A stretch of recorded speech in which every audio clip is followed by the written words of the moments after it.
You tell yourself the same promise over and over. Tomorrow, I'll fix everything. You picture the perfect morning, an early alarm, a clean desk, a calm mind.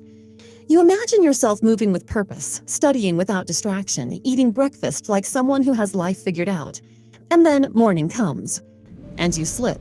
Not because you're weak, not because you're lazy, but because the version of you that made the promise last night feels far away, like someone you barely know. Yet here you are, trying again. And whether you admit it or not, you're tired of starting over. You're tired of wanting change, but waking up inside the same day as yesterday. So let's flip the story. Let's start from the end, the version of your life where your days feel steady, focused, controlled. The version of you who moves with clarity instead of guilt.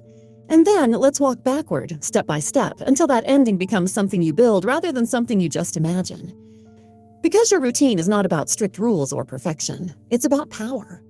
Quiet, steady power that grows inside you when your day finally starts working for you instead of pulling you apart. But let me give you the truth before anything else.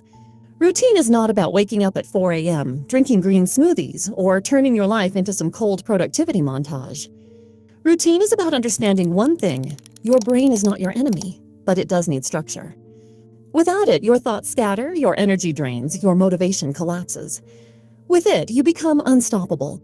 Think of your mind like a phone, not the latest model of your actual phone. When it overheats, freezes, or runs at 3% battery, you don't call it stupid. You don't insult it. You charge it. You restart it. You clear storage. But with yourself? You call it laziness, even when the issue is simply that your system is overloaded. That's why most students don't fall behind because of ability. They fall behind because their internal software never gets updated. Days slip into each other. Work piles up. Nights turn into stress and mornings turn into regret. And suddenly, the smallest tasks feel heavy.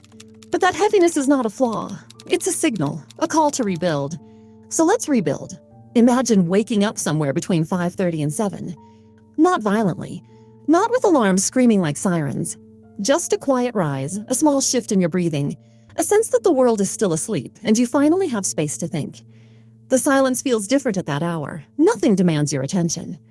Notifications are silent. The world hasn't climbed onto your shoulders yet.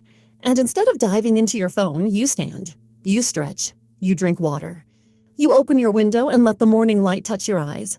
Suddenly, your brain wakes up in a way no alarm ever could.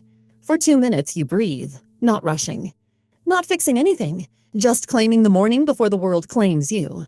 Then a little movement. Not a workout. Not a punishment. Just enough motion to flip the switch in your body from sleepy to awake. 5 minutes. That's all.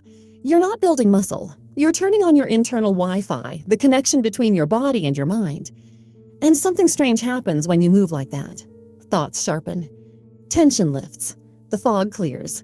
You feel more alive than you expected at this hour. Now your brain is ready for fuel, and fuel is not a luxury. Your brain eats. Your brain burns energy. That's why skipping breakfast makes you feel tired even before the day begins. You don't need perfection, just something simple: a banana, oats, eggs, toast, a smoothie, and water. Always water. Half of the tiredness you blame on laziness is just dehydration wearing a disguise. And now your morning weapon, the study session. This is where the magic happens, because your brain is at its sharpest. Not at midnight, not after scrolling. Right now. So you aim your freshest mind at your hardest task: math, coding, memorization, anything that usually drains you. One focused hour here is worth 3 hours at night when your brain is begging for sleep.